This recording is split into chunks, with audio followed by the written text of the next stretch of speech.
भाइयों बहनों, कैसे हो आप सब लोग? बढ़िया, हमेशा बढ़िया से रहना। सर ठीक है सर, हमने कल शुरुआत किया था हमारा टैक्स का क्लास, है कि नहीं? हाँ। तो उसमें तो उसमें हमने देखा गवर्नमेंट के पास कैसे टैक्स को चार्ज करने के लिए कैसे पावर आते हैं। पहले आर्टिकल कॉन्स्टिट्यूशन ऑफ इंडिया में आर्टिकल 265 कह रहे हैं अगर आपको अगर गवर्नमेंट को टैक्स कलेक्ट करना है तो इसके लिए लॉ फ्रेम करनी होनी चाहिए। एंड अगर लॉ फ्रेम करना है तो आर्टिकल 246 में आर्टिकल 246 में शेड्यूल 7 में लिस्ट 1 में एंट्री नंबर 82 कह रहा है सेंट्रल गवर्नमेंट के पास पावर है। हम यूनियन लिस्ट में सेंट्रल गवर्नमेंट के पास पावर देते हैं, ये tax on income income tax charge कर सकती है सेंट्रल गवर्नमेंट, लेकिन एग्रीकल्चर इनकम पे टैक्स नहीं ले सकती। एंड लेकिन स्टेट गवर्नमेंट में एंट्री नंबर 46 पे टैक्स ऑन एग्रीकल्चर इनकम ले सकती है। सर यस और नो? यस। एंड टैक्स में दो तरीके होते हैं, एक डायरेक्ट टैक्स या इनडायरेक्ट टैक्स। डायरेक्ट टैक्स में इनकम टैक्स आती है, इनडायरेक्ट टैक्स में जीएसटी और कस्टम्स आते हैं। सर और नो? यस। एंड अगर आप देखो, बस हम इनकम टैक्स एक्ट नहीं देखने वाले, हम इनकम टैक्स लॉ देखने वाले हैं। वहां पे income tax act 1961, income tax rules 1962, circular notification, finance act के बारे में और legal decision of the court, ये पूरी मिलाकर इनकम टैक्स है। ठीक है। एंड पहला इनकम टैक्स एक्ट 1961, इस ये क्या है सर? ये पहले 1 अप्रैल 1961 में 1962 में आया और ये पूरी इंडिया के लिए अप्लीकेबल है। ये कितना सेक्शन है सर? सेक्शन 1 टू सेक्शन 298 तक है। कितना शेड्यूल है? शेड्यूल 1 टू शेड्यूल 14 तक है। ठीक है। एंड ये सेक्शन में क्या होते हैं सर? सबसेक्शन होते हैं, क्लॉज होते हैं, प्रोविसो होते हैं, एक्सप्लेनेशन होते हैं। And section subsection and clause में क्या अंतर है सर? एक सेक्शन 2 में क्यों क्लॉज है एंड सेक्शन 3 4 में क्यों सबसेक्शन है? तो सर क्योंकि क्लॉज लिंक्ड नहीं है एंड सबसेक्शन लिंक्ड है। सर एंड प्रोवाइसो क्या है सर? ये कुछ एक्सेप्शंस है एंड कुछ कंडीशंस इसमें हमको मिलते हैं सर। या एंड एक्सप्लेनेशन एक सेक्शन एक सबसेक्शन में या क्लॉज में अगर कोई स्टेटमेंट उसको एक्सप्लेन और ज्यादा करना है तब एक्सप्लेनेशन आ जाती है एक सेक्शन में सर। या ये एक सेक्शन में ये सारी बातें होती है। नेक्स्ट इनकम अभी हम देखने वाले हैं, यही हमने थोड़ी ये किया। अब इनकम टैक्स रूल्स में क्या आते हैं वो देखते हैं।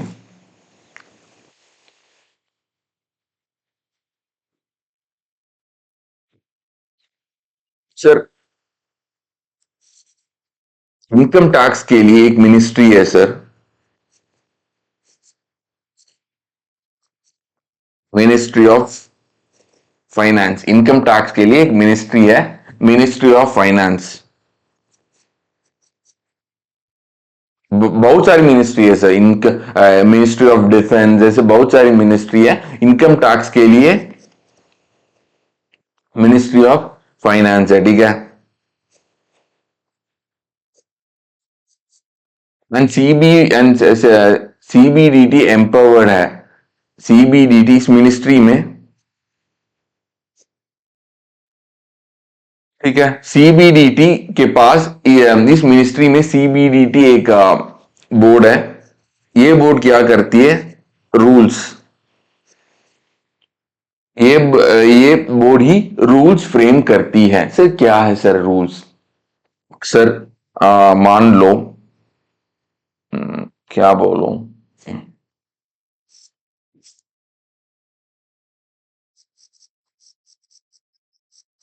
आईसीए कह रही है कि आईसीआई की एक्ट है, मान लो आईसीआई की एक्ट है, चार्टर्ड अकाउंटेंट एक्ट। ठीक है। चार्टर्ड अकाउंटेंट एक्ट है 1949। इस एक्ट में मान लो बताया गया कि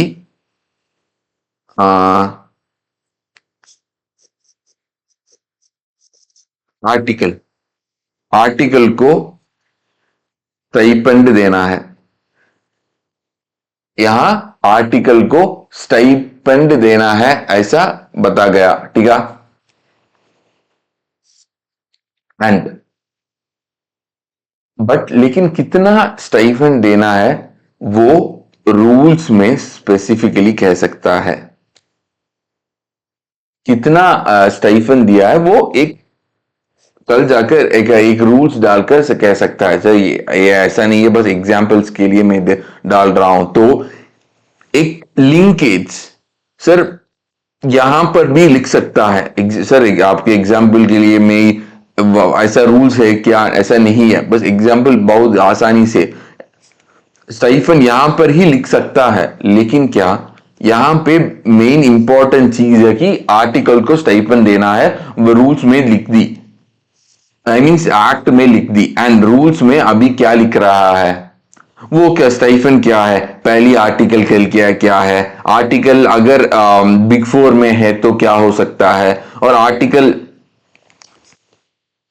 के लिए मैक्सिमम कितना हो सकता है, मिनिमम कितना हो सकता है, वो सारी बातें अगर रूल्स में लिखा तो इतना एक फुल पेज रूल इसमें डाल सकते हैं ना हम क्या हम डाल सकते हैं एक मिनिमम नंबर ऑफ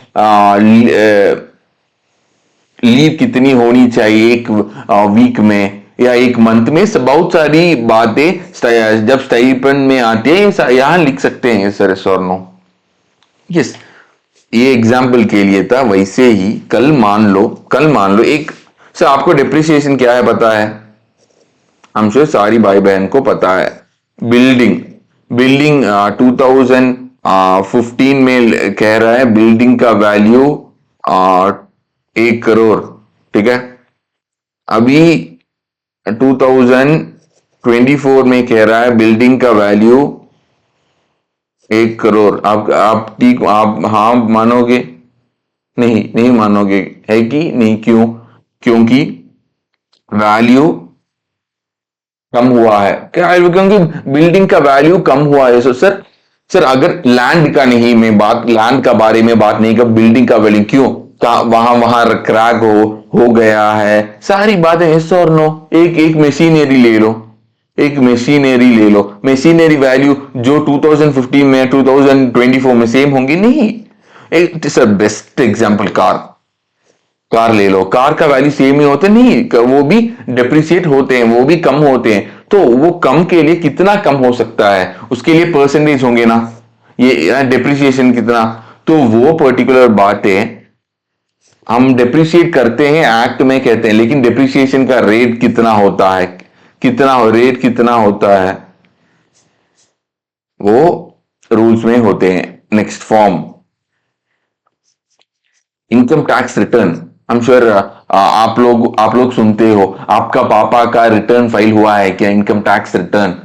सर वो सारी बातें हमको पता है कि फाइल करना है कि, लेकिन एक पर्टिकुलर इस पर्टिकुलर आदमी के लिए क्या रिटर्न हो, क्या फॉर्म होनी चाहिए, इस पर्टिकुलर पर्सन के लिए क्या फॉर्म होनी चाहिए, ये सारे ऐसा बहुत सारी बातें हम रूल्स में लिखते हैं, ठीक है। तो ऐसा नहीं है कि हम आंख बंद कर इनकम टैक्स एक्ट ही देख रहा है, नहीं। बहुत सारी बातें प्रिस्क्राइब ऐसा हमने लिखा, लॉ मेकर्स लिखेंगे और सीबीडीबी जाकर कल जाकर क्या क्या है। तो एक्ट के साथ साथ रूल्स भी, एक्ट के साथ साथ रूल्स भी पढ़नी होनी चाहिए। ऐसा नहीं है कि हम रूल्स को भूल जाएंगे, हम क्या देखेंगे बस एक्ट को रखो, एक्ट को पढ़ो, कल इनकम टैक्स का जीनियस बन जाओ, नहीं बन सकता आप।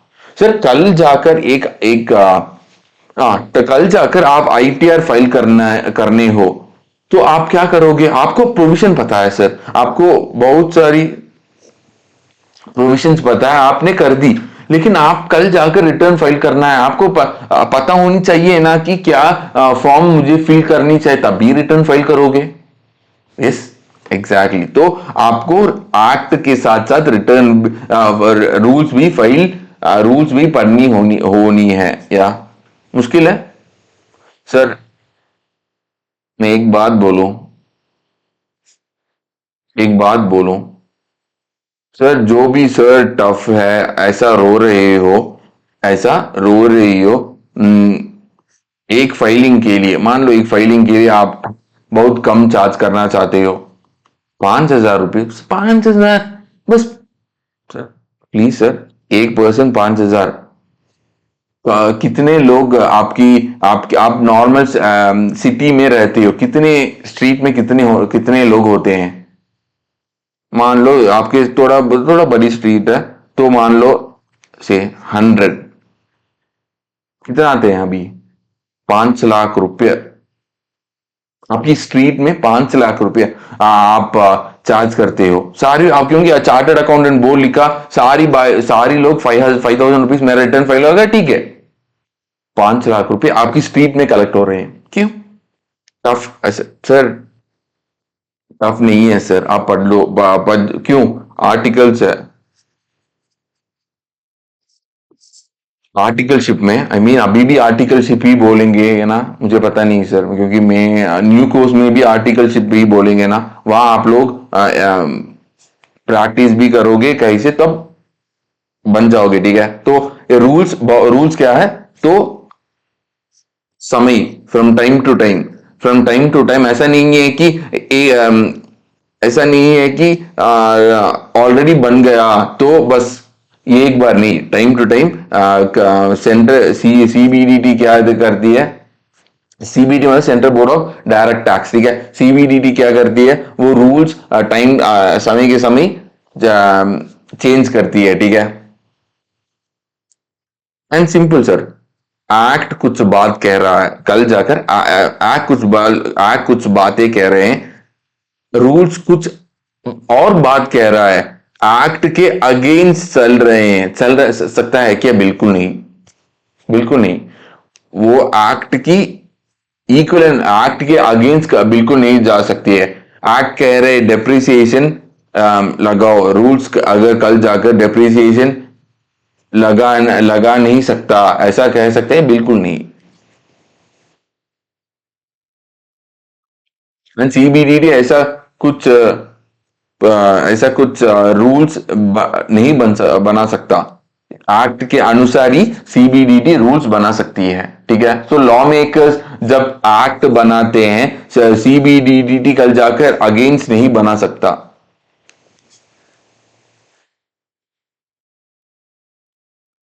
तो यही है रूल्स, इनकम टैक्स रूल्स, ठीक है।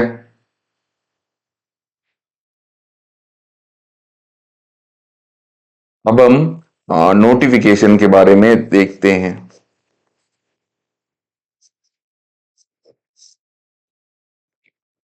सर नोटिफिकेशन क्या होती है सर? मान लो एग्जाम्पल क्या लूं मैं?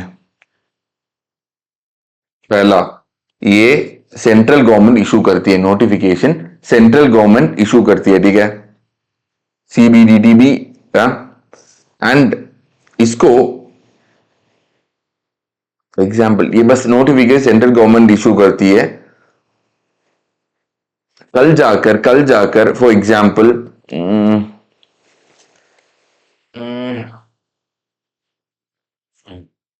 आपको नोबेल प्राइज मिला, आप कल जाकर कुछ नोबेल प्राइज मिला, किसके बारे में? मान लो अकाउंटिंग, वर्ल्ड वर्ल्ड की, ये वर्ल्ड की एक प्राइज है, अकाउंटिंग बॉडी, कौन अच्छी बड़ी बढ़िया तरीके से लिखकर समझा सकते हैं, ऐसा एक अकाउंटिंग पेपर है। उस पेपर में आपने लिखा एक अकाउंटिंग के बारे में, आप बहुत सरल भाषा में, कौन इतना सरल भाषा में लिख सकता है, लेकिन इसके लिए एक प्रोफेशन होनी चाहिए, ऐसा बता दिया। सो कल जाकर आप इंडिया को इंडिया को रिप्रेजेंट करने के लिए एक एग्जाम होते हैं, उस एग्जाम में आपने, क्योंकि आपको लिंक कर रहा हूं इसलिए ऐसा एग्जाम्पल डाल रहा हूं, आप रिप्रेजेंट कर आपने नोबेल प्राइज जीत गया। अकाउंटिंग सारी सारी सारी एक एक स्ट्रीट में अकाउंटिंग होती है, अगर बिजनेस किया तो। एस और नो सर, एस और नो, एंड या एंड तो इंडिया के लिए वो एक प्राउड मोमेंट आ गया। उस प्राउड मोमेंट को इंडिया ने एक बंदे ने जितवाई, तो वो आपने नोबेल प्राइज जीती, उसके लिए ऑफ कोर्स कुछ एक्स अमाउंट ऑफ मनी, जो नोबेल प्राइज, क्योंकि एक्स अमाउंट ऑफ मनी जब मिला वो भी नहीं, उसके साथ साथ प्राइज जो मिला, जो कुछ लोग इंडिया के, आपने इंडिया को जितवाई, आपको मैं दे रहा हूं, ऐसा कुछ एक्स्ट्रा अमाउंट ऑफ मनी उस 3 मंथ्स में, 3 मंथ्स के अंदर क्या क्या मिला, क्या क्या मिला, वो सारी क्या है, not taxed, no tax, no tax, ऐसा है। तो क्या हुआ, ये कैसे कर सकता है, नोटिफिकेशन की मदद से, नोटिफिकेशन की मदद से ये कर सकता है। ये पर्टिकुलर एक्ट में हम घुसवा नहीं सकता, या हाँ ये हम पर्टिकुलर, क्योंकि ये आपको ही मिल सकता है, ऐसा नहीं है कि सारी भाई बहन को मिल सकता है। सर रूल्स में भी नहीं घुसवा सकता, ये नोटिफिकेशन की मदद से घुसवा सकता है। एग्जाम्पल सर, ये सर हमको नहीं, हम कहा सर, हम कौन अकाउंट, मुझे अकाउंटिंग है, अकाउंटिंग के बारे में क्या पता सर, हम इतना स्ट्रांग, प्लीज मत कीजिए, आप अकाउंटिंग में स्ट्रांग नहीं हो, प्लीज मत। आपकी, आप कल कौन है, आप जब पूछेंगे आप क्या बताओगे,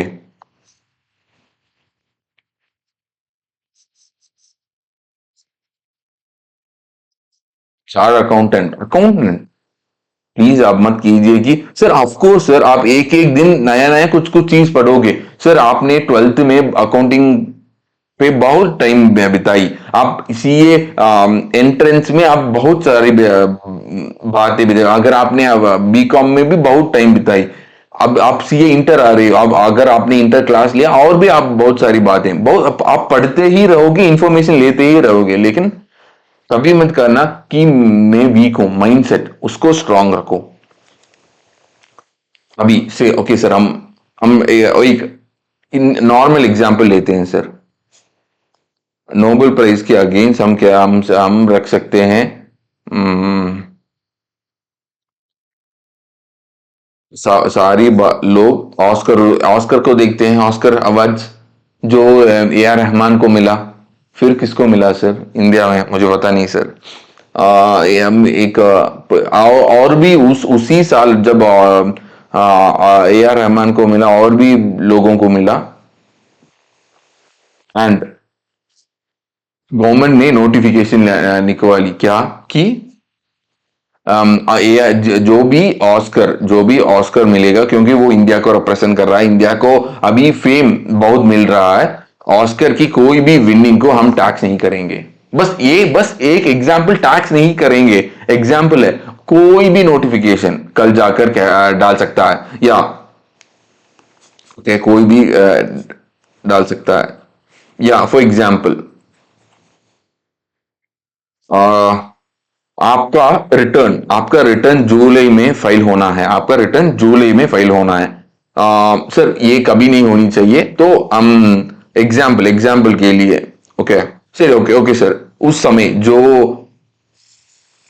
क्या है वो, सर 2020 में क्या आया सर, 2020 और 21 क्या आया, सब भूल गया मैंने, बहुत सारी भाई बहन को बीमारी हुआ ना, oh god, Covid, exactly, Covid, Covid आया, कोविड एग्जाम्पल मान लो है, अभी मई है,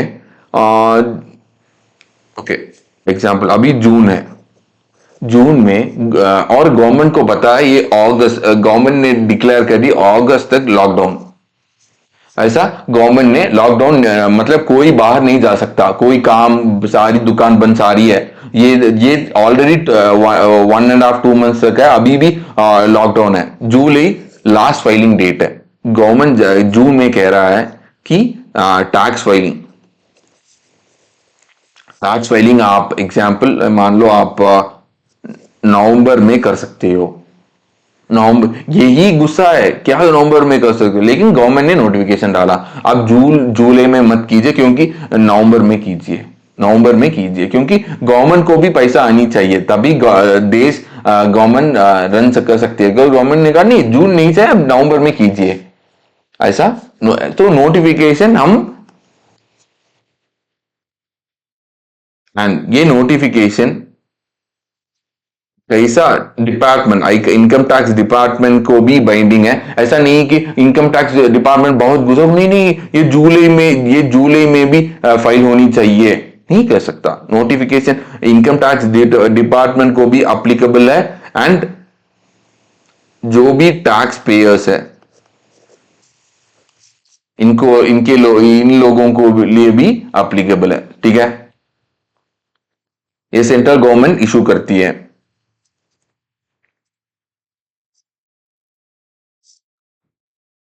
सर्कुलर सर, सर्कुलर क्या है सर? आ, सर, अगर इनकम टैक्स लॉ में कोई भी प्रॉब्लम हो, इनकम टैक्स में कोई भी प्रॉब्लम हो, कोई भी प्रॉब्लम मतलब कुछ पर्टिकुलर सेक्शन में, एक पर्टिकुलर सेक्शन में क्योंकि हमने नहीं आपको शुरुआत नहीं किया तो आप लोगों को एग्जाम्पल ने इनकम टैक्स के बारे में नहीं ले रहा हूं। ऑफकोर्स हम इनकम टैक्स ही पढ़ने वाले हैं, तब तक पढ़ेंगे। एक सेक्शन में, एक पर्टिकुलर सेक्शन में एक प्रॉब्लम हो गया, एक तो इस सेक्शन में उस प्रॉब्लम को रिसॉल्व करने के लिए, उस प्रॉब्लम को रिसॉल्व करने के लिए सीबीडीटी एक सर्कुलर ले सकती है, एंड उस सर्कुलर से इस प्रॉब्लम को सॉल्व कर सकती है। तो इस प्रॉब्लम को रिसॉल्व करने के लिए सीबीडीटी सर्कुलर ला सकती है, ठीक है। एंड इस सर्कुलर ऐसा है कि ये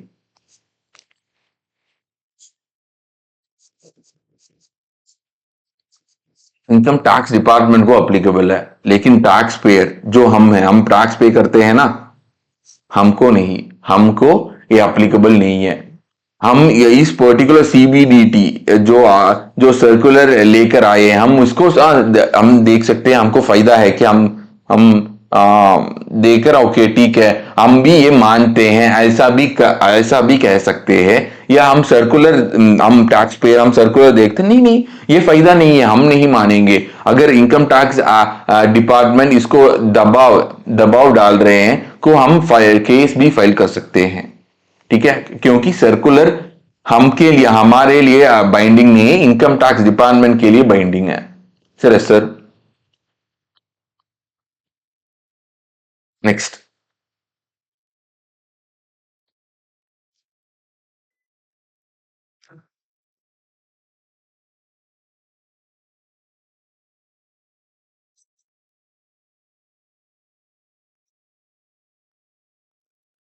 फाइनेंस बिल,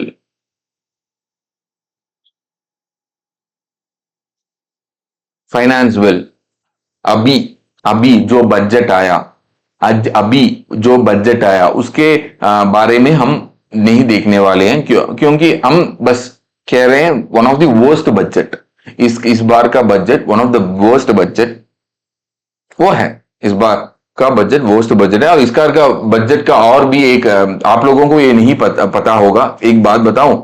इस बार का बजट में उन्होंने कहा 6 मंथ के बाद इस एक्ट को हम चेंज करने वाले हैं, इस एक्ट को ही हम चेंज करने वाले हैं, ऐसा फाइनेंस इस बजट में बताया गया, ठीक है। अगर ऐसा बताया गया, अब कोई इनकम टैक्स के बारे में कुछ बात मत करो ना,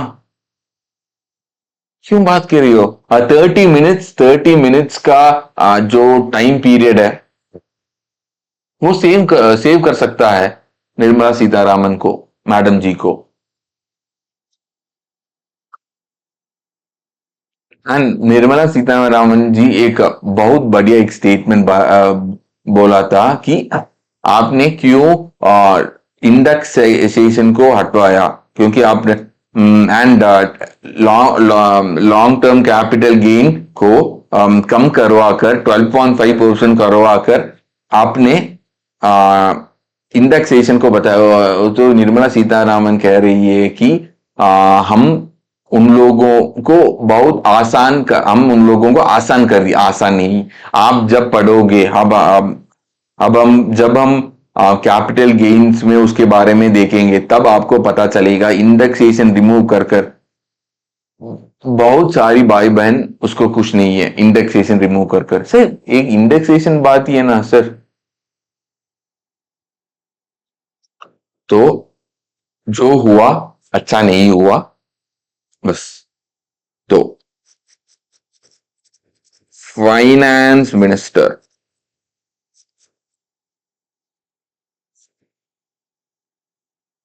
ठीक है, फाइनेंस मिनिस्टर क्या ये क्या क्या करते हैं सर, बजट में आते हैं, बजट दिन आते हैं, ठीक है, बजट दिन कब है सर, हम इलेक्शन को साइड में रखते हैं, इलेक्शन को इस बार कब है, 20 जुलाई ना, 20 जुलाई ही आया है। वो क्या है, दो टाइप्स ऑफ बजट होते हैं सर,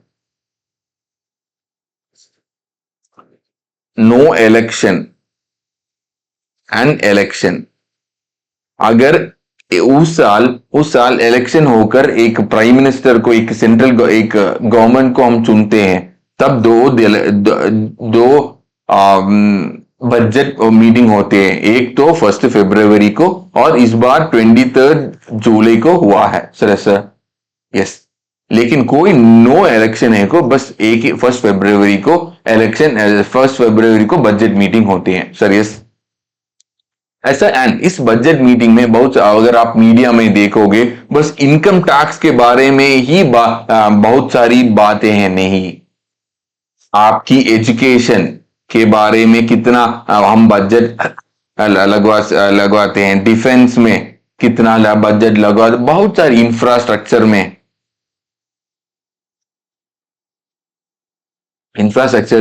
कितना कितना बजट हमको लगाना है, और हेल्थ केयर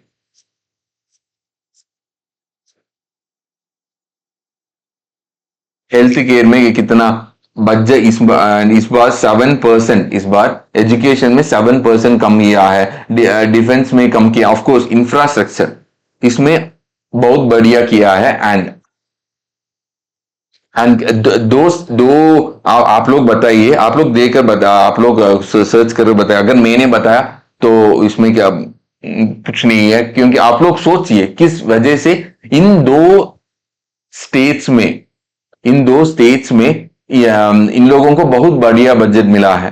आप लोगों को वो बजट कितना, 24 और 26,000 करोड़ एंड 16,000 समथिंग करोड़ इन दो स्टेट्स के इंफ्रास्ट्रक्चर में लगवाना, बजट में अलोकेट किया है। दो स्टेट्स क्या है आप सोचकर बताइए, ठीक है। तो सन ये कि इनकम टैक्स और लोन इनकम टैक्स ही होते हैं। बजट मीटिंग में बहुत सारी बजट हम ताकि बस इंडिया को डेवलप करने के लिए क्या कर सकता है, उसमें इनकम टैक्स, क्योंकि इनकम टैक्स भी इंपॉर्टेंट है तो इंडिया को रेवेन्यू के लिए सर। तो इस बजट में इनकम टैक्स भी होते हैं, इनकम टैक्स का मजाक बनवा गया इस पर्टिकुलर बजट में, ठीक है। तो पहली दो इलेक्शन होती है, नो इलेक्शन।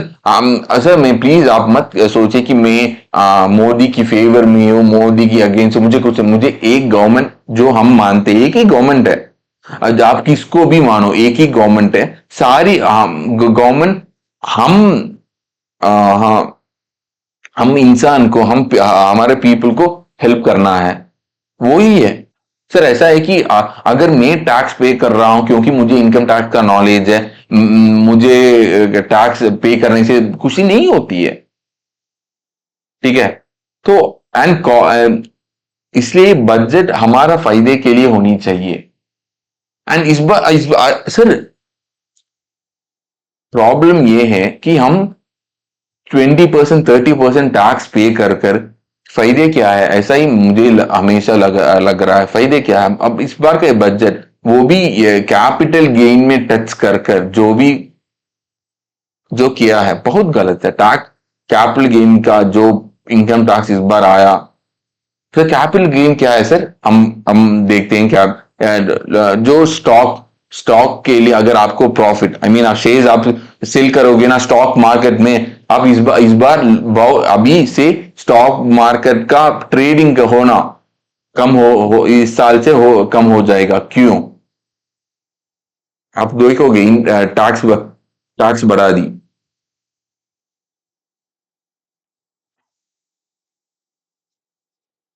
ठीक है, तो फाइनेंस फाइनेंस मिनिस्टर बजट के दिन 1 फरवरी, सर 1 फरवरी आते हैं, ठीक है, 1 फरवरी आते हैं, इस इलेक्शन के दिन 2 टाइम्स बजट होते हैं एंड उस 2 टाइम्स में भी बजट का क्या बजट करने वाले हम नहीं फाइनेंस मिनिस्टर अनाउंस करते हैं। तो इस डेट क्या है सर, मैंडेटरी है क्या? नहीं। पिछली कांग्रेस के टाइम पिछली कांग्रेस के टाइम दूसरी और डेट था। जब से बीजेपी आया, बीजेपी को फर्स्ट फरवरी ही टीक लगा। सर क्यों 1 फरवरी क्यों टीक लगा? सर ऐसा नहीं है कि जो सीतारामन जो सॉरी निर्मला सीतारामन मैडम जी क्या बोल रहे हैं वो ही हम सुने, नहीं। इसका पार्लियामेंट में जाकर जब बजट सेशन होता है उसके बाद तो सारी भाई बहन नहीं, सारी मिनिस्टर्स चुप रहते हैं। बस निर्मला सीतारामन जी, अगर आप लोग देखोगे पार्लियामेंट कुछ सेशन में टोकेंगे, मिडिल मिडिल में टोकेंगे, लेकिन जब निर्मला सीतारामन जी जब बजट डिक्लेयर अनाउंस करते हैं, सारी लोग चुपचाप रहते हैं। क्यों? वहां कुछ नहीं बोलना है। इसके बाद सारी जो रूलिंग गवर्नमेंट है वो कह रहे हैं इसका इस टाइम की बजट ही बहुत बढ़िया बजट है, ऑपोजिशन कहते हैं कि बेकार बजट है। दो दो टू टाइप्स ऑफ बजट होते हैं, ठीक है। एंड कल जाकर वोटिंग होते हैं, ठीक है। ऑपोजिशन एंड जो भी रूलिंग गवर्नमेंट है वो वोट करते हैं एंड 50% जो मोर देन 50% वोटिंग जनरली होते हैं सर, मोर देन 50% मिलते हैं, ठीक है। मोर देन 50% का वोटिंग मिल गया, बस। मोर देन 50% का वोटिंग मिल गया, बस। अभी से क्या फाइनेंस बिल पास होते हैं, अभी से फाइनेंस बिल क्या पास होते हैं सर।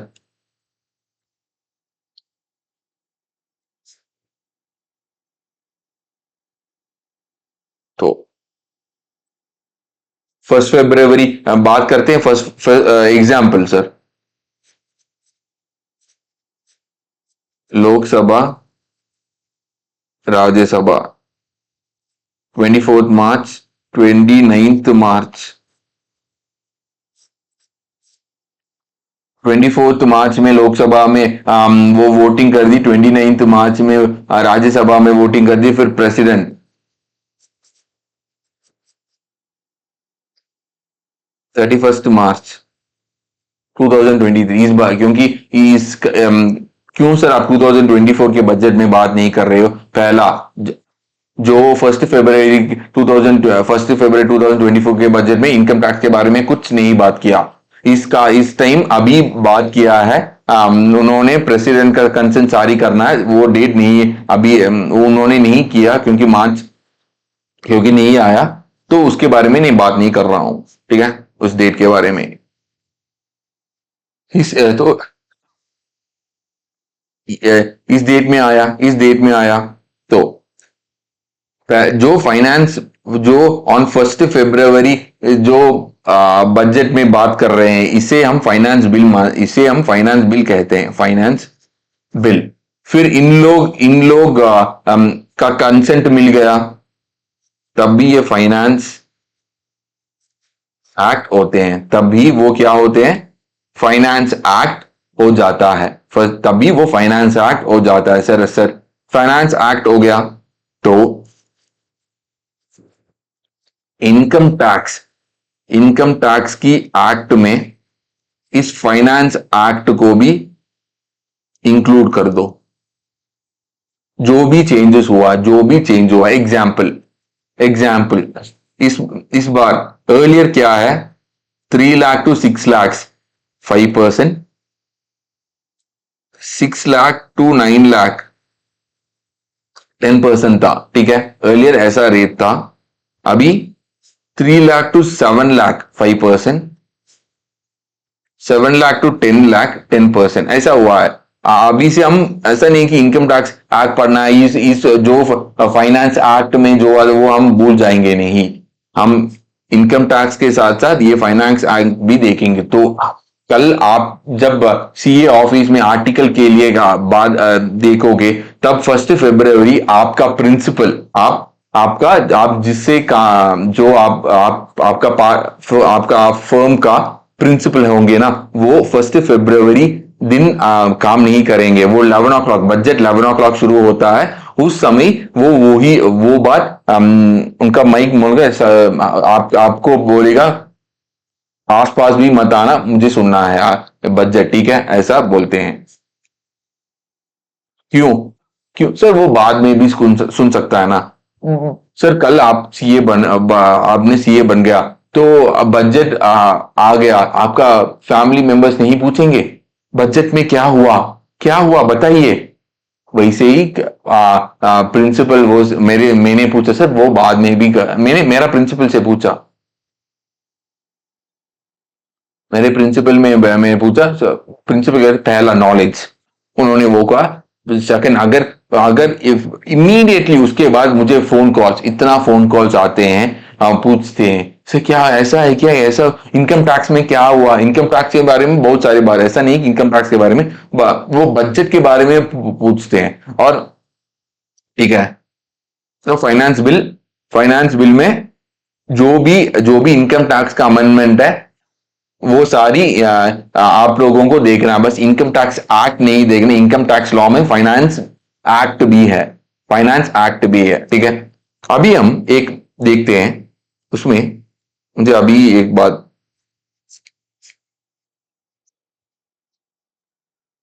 सर 1 फरवरी मान लो 22 23, 23 24, 24 25, ये एक साल है, ठीक है। 1 फरवरी में क्या हुआ? 1 फरवरी क्या हुआ? फाइनेंस बिल आया। क्यों फाइनेंस बिल आया? मतलब सुपर बजट का दिन 1 फरवरी फाइनेंस बिल में हमारा फाइनेंस मिनिस्टर एक निर्मला सीतारामन जी ने आकर पढ़ लिया, ठीक है। 31 मार्च प्रेसिडेंट का कंसेंट मिल गया और फाइनेंस एक्ट बन गया, फाइनेंस बिल फाइनेंस एक्ट बन गया। तो ये कब से अप्लीकेबल है सर? ये कब से अप्लीकेबल है? पहली बात तो ये फाइनेंस एक्ट को क्या कहते हैं? फाइनेंस एक्ट को क्या कहते हैं? फाइनेंस एक्ट 2023 कहते हैं। पहला फाइनेंस एक्ट 2023 इसे कहते हैं। इसे क्या होते हैं सर? कल जाकर आप फाइनेंस एक्ट अगर आपको लेना है, फाइनेंस एक्ट 2022 हो सकता है, फाइनेंस एक्ट 2021 हो सकता है, आपकी किस ईयर में है, तो आपको पता होनी चाहिए, आपको पता होनी चाहिए कि आपको किस फाइनेंस एक्ट की जरूरत है, आपको किस फाइनेंस एक्ट की जरूरत है, ठीक है। तो 22 23 में 1 फरवरी, तो फाइनेंस एक्ट 2023, ये फाइनेंस एक्ट है, ठीक है। ये सबसे अप्लीकेबल होंगे। नेक्स्ट, पहली बात, ये जनरली सारी भाई बहन सोचते हैं ये 2023-24 का ही एप्लीकेबल हो सकता है, 2023-24 का ही एप्लीकेबल हो सकता है, ऐसा सोचते हैं। यस, यही है। इस तो मतलब ये प्रोस्पेक्टिव है ना, प्रोस्पेक्टिव है ना? नहीं, हम रेट्रोस्पेक्टिव भी कर सकता है बजट में। रेट्रोस्पेक्टिव मतलब बजट के पहले दिन से भी हम कर सकता है। किया है नहीं, अभी किया नहीं, लेकिन कर सकता है, ठीक है। लेकिन आप लोगों को क्या देखना है? इस दिन फर्स्ट फरवरी से भी जो तो उन्होंने कहा कि रेट एप्लीकेबल है, कुछ रेट वो फर्स्ट फरवरी से भी एप्लीकेबल हो सकता है, फर्स्ट फरवरी से ही एप्लीकेबल हो सकता है। यस। तो फाइनेंस एक्ट, फाइनेंस एक्ट 2023 मतलब क्या है?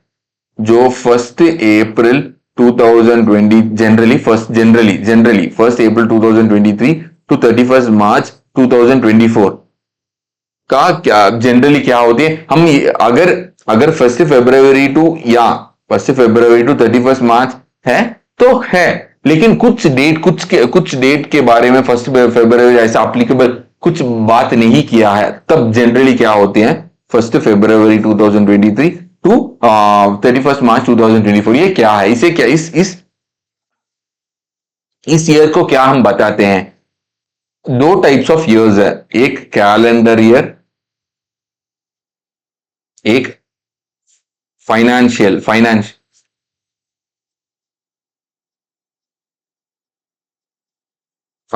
ईयर। सर मेरा हैंड राइटिंग लगा कर आप सोच सकते हो आप डॉक्टर ही बनना है, मुझे भी लगता है सर, प्लीज मेरा हैंड राइटिंग थोड़ा ठीक ही है, लेकिन जब मैं एक्सप्लेन कर रहा हूं मैं हैंड राइटिंग के बारे में सोचता ही नहीं, क्योंकि मैं आप लोगों को एक्सप्लेन कर कर ही कर रहा हूं, आप लोगों को आप समझ आएगा, लेकिन मेरा हैंड राइटिंग, क्योंकि मैं नोट में भी नहीं लिख रहा हूं, पर्टिकुलर प्लेस में लिख रहा हूं, तो एंड ये पर्टिकुलर जो मैं लिख रहा हूं बहुत अनकंफर्टेबल सही है, तो नॉर्मल हैंड राइटिंग मेरा थोड़ा ठीक ही है, आपकी जैसा बहुत बढ़िया नहीं है, लेकिन थोड़ा ठीक है, ठीक है। तो आएंगे आ जाएंगे फाइनेंशियल ईयर। फाइनेंशियल ईयर मतलब क्या है? फर्स्ट अप्रैल टू 31 मार्च, ये financial year. And calendar year क्या है? फर्स्ट जनवरी टू 31 दिसंबर। ये इनकम टैक्स के लिए नहीं देखना, कैलेंडर है इनकम टैक्स के लिए नहीं देखना, फाइनेंशियल ईयर ही इनकम टैक्स के लिए देखना है। उस फाइनेंशियल ईयर जो हमारे एग्जाम्पल में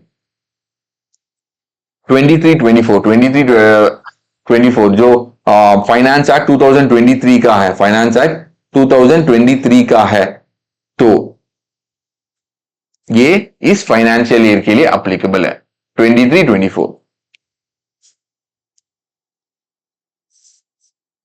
फाइनेंशियल ईयर 23-24, ठीक है। अभी आप देखोगे आपका जो आप सीए के पास जाओगे, आपका पापा, ठीक है, आपका पापा सीए के पास जब आएंगे वो कहेगा previous year financial year PY 23-24 लिखेंगे, पीवाई मतलब प्रीवियस ईयर 23-24, प्रीवियस ईयर मतलब पिछला ईयर ना सर, नहीं नहीं नहीं, इनकम टैक्स में प्रीवियस ईयर मतलब जिस जिस साल आपने इनकम कमाई,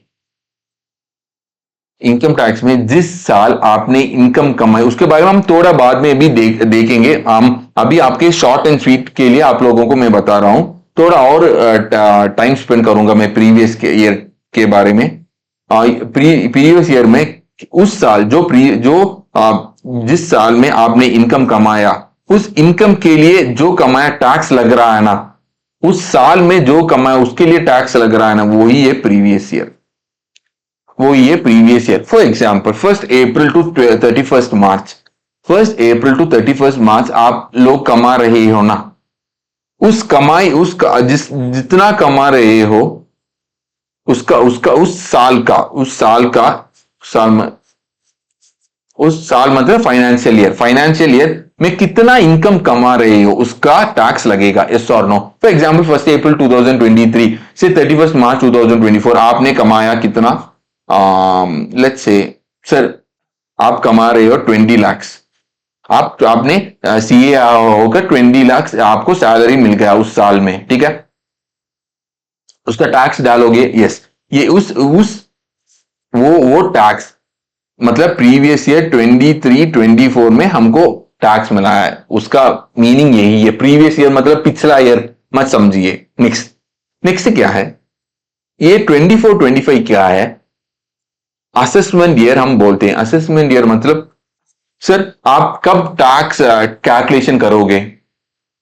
सर हम इस साल का टैक्स कैलकुलेशन करें। हाँ, हम इस साल का टैक्स कब करोगे? हम 31 मार्च को करेंगे। 31 मार्च को करोगे? सर बिजनेस बिजनेस कब तक चलेगा?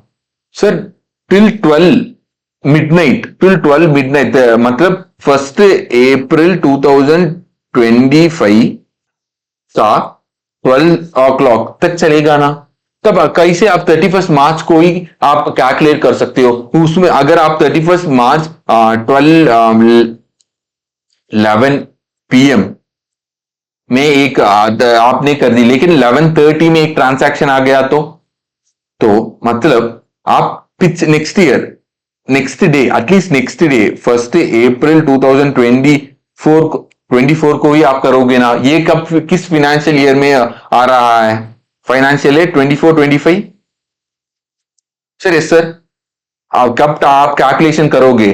23, इस साल का, इस 2023-24 का आप कब कैलकुलेशन करोगे? 24-25 कैलकुलेशन करोगे ना, क्योंकि 31 मार्च भी आप कैलकुलेशन नहीं कर सकते हो। यस, आप 1 अप्रैल ही कर सकते हो। तो ये क्या हो रहा है को कैसे हम, हमारा इनकम टैक्स कितना है उसका असेसमेंट, असेसमेंट ईयर ए वाई मतलब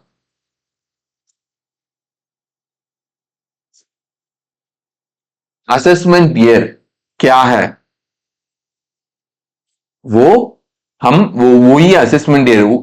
तो आप असेस कर 1 जुलाई या आई मीन 31 जुलाई नहीं, 31 जुलाई या 31 अक्टूबर, एक डेट है। आप कुछ लोग 31 जुलाई में फॉल होते हैं, कुछ लोग 31 दिसंबर दिसंबर में होते हैं। ठीक है, हम वो कब है वो बाद में देखेंगे। ठीक है, आप उस दिन आप टैक्स फाइल करोगे। तो यही असेसमेंट ईयर, मतलब आपका उस प्रीवियस ईयर का इनकम, प्रीवियस ईयर, उस प्रीवियस ईयर का इनकम क्या है एंड उसका टैक्स कितना है, वो हम असेसमेंट ईयर में चेक करेंगे। इसके लिए आप लोग 2 इयर्स आप देखोगे। आप प्रीवियस ईयर मतलब क्या है, असेसमेंट ईयर मतलब क्या है, आप लोग आप जब आप पढ़ रहे हो प्रीवियस ईयर, असेसमेंट ईयर, आप आपको आप लोग इनकम टैक्स में 2 इयर्स होते हैं, प्रीवियस ईयर, असेसमेंट ईयर। दोनों ऐसा नहीं है कि अलग अलग है, ईयर्स अलग है, ईयर्स ही अलग है, उसका कॉन्सेप्ट अलग नहीं है। ठीक है, ईयर्स अलग है।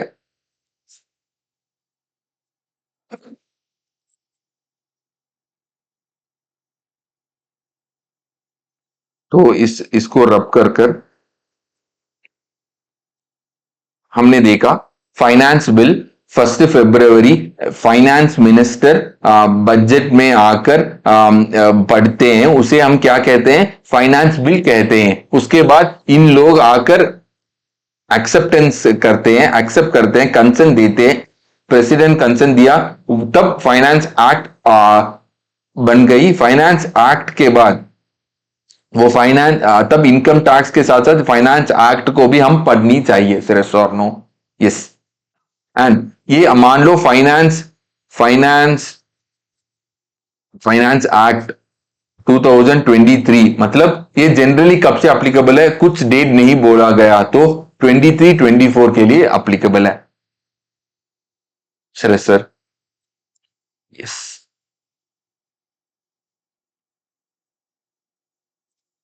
Sir. And finance act income tax के बारे में आप अगर देखो तो फर्स्ट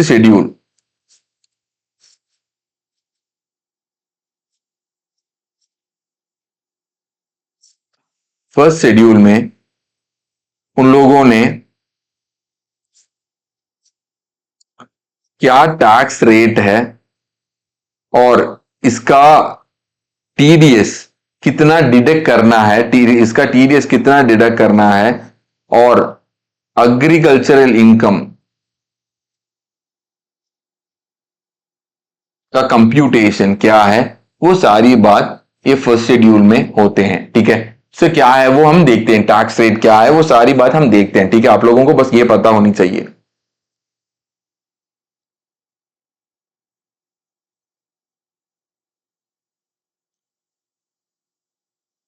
नेक्स्ट, हमने देखा क्या, हमने इनकम टैक्स लॉ में क्या क्या देखना है, हमने देखा इनकम टैक्स एक्ट क्या है, हमने इनकम टैक्स रूल्स देखा, हमने सर्कुलर देखा, हमने नोटिफिकेशन देखा, हम फाइनेंस एक्ट भी देखा। Next legal decisions of the court, ये सीए इंटर के लिए नहीं है। आप कोर्ट की डिसीजंस क्या है वो आप नहीं पढ़ोगे, वो सीए फाइनल में पढ़ोगे, लेकिन हम बताते हैं। सर क्या क्या क्या कोर्ट होती है जनरली आप आपकी मन में? बहुत होती हैं, लेकिन दो इंपॉर्टेंट कोर्ट्स क्या होती हैं? दो important court,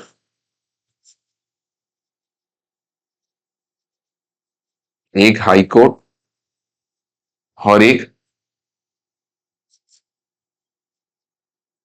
supreme court. Sir yes sir. या अगर हाई हाई कोर्ट और सुप्रीम कोर्ट में अगर इनकम अगर एक फाइट होनी चाहिए, तो दो लोग, टू पर्सन होनी चाहिए ना, एक टू पर्सन होनी चाहिए। सर यस और नो? सर यस और नो? यस। सो हमारा इनकम टैक्स में कौन कौन हो सकता है? एक ऑफ कोर्स जो टैक्स पेयर है, उस टैक्स पेयर को हम असेसी बोलते हैं। हम इस टैक्स पेयर को असेसी, उसके डेफिनेशन हम थोड़ा बाद में देखेंगे, ठीक है? बस हम असेसी बोलते हैं उसको, ठीक है? टैक्स पेयर को हम असेसी बोलते हैं। And next income tax IT department, next income tax department, इन लोग ही फाइट करते हैं कोर्ट में, ठीक है? एंड पहला, मान लो high court, Tamil Nadu high court example, Tamil Nadu high court में, तमिलनाडु हाई कोर्ट में कोई और मान लो तमिलनाडु हाई कोर्ट में असेसी टैक्स पेयर जीत गया, ठीक है? कल जाकर महाराष्ट्र, महाराष्ट्र में महाराष्ट्र की असेसी, महाराष्ट्र की असेसी कल जाकर उस कोर्ट में, महाराष्ट्र की कोर्ट में इस पर्टिकुलर डिसीजन को, हाँ हाँ ये देखो, ये डिसीजन देखो, ऐसा कह सकता है क्या? बिल्कुल नहीं। क्यों नहीं सर? ये तमिलनाडु की कोर्ट का डिसीजन है। वो उस पर्टिकुलर, उस रेस्पेक्टिव कोर्ट, उस रेस्पेक्टिव, जो भी उस रेस्पेक्टिव प्लेस है, मतलब उसे जुरिस्डिक्शन कहते हैं, जुरिस्डिक्शन ऑफ हाई कोर्ट। जो ये क्या है? तमिलनाडु की हाई कोर्ट, उस पर्टिकुलर जुरिस्डिक्शन में क्या क्या, क्या इशू है, उसके इशू के अनुसार उसने कह दी। कल महाराष्ट्र कोर्ट में नहीं, आप जो तमिलनाडु कोर्ट में बोला वो ही हमको भी अप्लाई होनी चाहिए, ऐसा फोर्स नहीं कर सकता सर। Yes sir. ये हाई कोर्ट है, हाई कोर्ट का उस जुरिस्डिक्शन का कोर्ट ऑर्डर ऐसा है। सुप्रीम कोर्ट, सुप्रीम कोर्ट कितना कोर्ट है इंडिया में? देन 10, 5, 20, 1। तो अगर सुप्रीम कोर्ट एक ऑर्डर पास कर दी, सुप्रीम कोर्ट एक ऑर्डर पास कर दी उसके अगेंस्ट कोई, हाँ ठीक है ये ऑर्डर है, अब वो सारी असेसी एंड सारी इनकम टैक्स डिपार्टमेंट फॉलो करनी चाहिए। Sir sir. तो तमिलनाडु की स्टेट में जो हुआ है एंड महाराष्ट्र की स्टेट में जो हो रहे हैं, वो अलग अलग डिस्प्यूट हो सकता है, ठीक है? Yes sir. तो यही है कोर्ट की, ये कोर्ट में अगर दो लोग फाइट करेंगे तो हाई कोर्ट और सुप्रीम कोर्ट की डिसीजन से इन लोग क्या कर सकता है, इन लोग एक डिसीजन में आ जाएंगे। सर ऐसा और नो? तो आप लोग देखोगे कोर्ट में जो बंदा जो बंदा इन टैक्स पेयर या आईटी डिपार्टमेंट जिसने कोर्ट में केस फाइल कर दी, उसका नाम पहला होंगे, एंड जिसका अगेंस्ट है उसका नाम अलग होंगे, एंड नेक्स्ट कुछ नंबर होंगे, नंबर 436 CIT या IT और नंबर, वो नंबर क्या है? कल जाकर आप उस नंबर को डालोगे, उस नंबर को डालोगे तब वो फाइल आ जाएगा, वो ही है वो नंबर, ठीक है? आप कल जाकर केस लॉ ये नंबर डालो तो इसका मतलब यही है, बस सिंपल से आप लोगों को बता दी। क्योंकि आप लोगों के लिए ये सीए इंटर में एप्लीकेबल नहीं है। हम उसके डीप एक केस लॉ उठाकर क्या है, अब नहीं, हमने वहां नहीं गया, लेकिन आप लोगों को बता दी यस और नो। तो यही है क्या, तो यही है, आप लोगों को ये अप्लीकेबल है, क्या अप्लीकेबल है इनकम टैक्स लॉ में, income tax act, income tax rules, circular, notifications, finance act and legal decisions of the court, ये सारी बात अप्लीकेबल है। अभी आप लोगों को पता है इनकम टैक्स क्या है, रूल्स मतलब जनरली क्या है, जनरली की आप लोगों, क्योंकि आप नोटिफिकेशन कल जाकर अगर अगर मैं मुझे कोई अवार्ड मिल गया तो गवर्नमेंट आगे कल जाकर कोई इस अवार्ड का कोई भी प्राइस है उसके लिए टैक्स एग्जम्प्ट है, एग्जम्प्ट मतलब एप्लीकेबल, इसको लिए इसके लिए वो क्या है, उसको टैक्स पे करना नहीं है, यही है नोटिफिकेशन। ऐसा एक नोटिफिकेशन डाल सकता है। फाइनेंस एक्ट मतलब क्या है, कोर्ट का डिसीजन मतलब क्या है, वो आपने क्या है पढ़ ली सर, यस और नो, यस।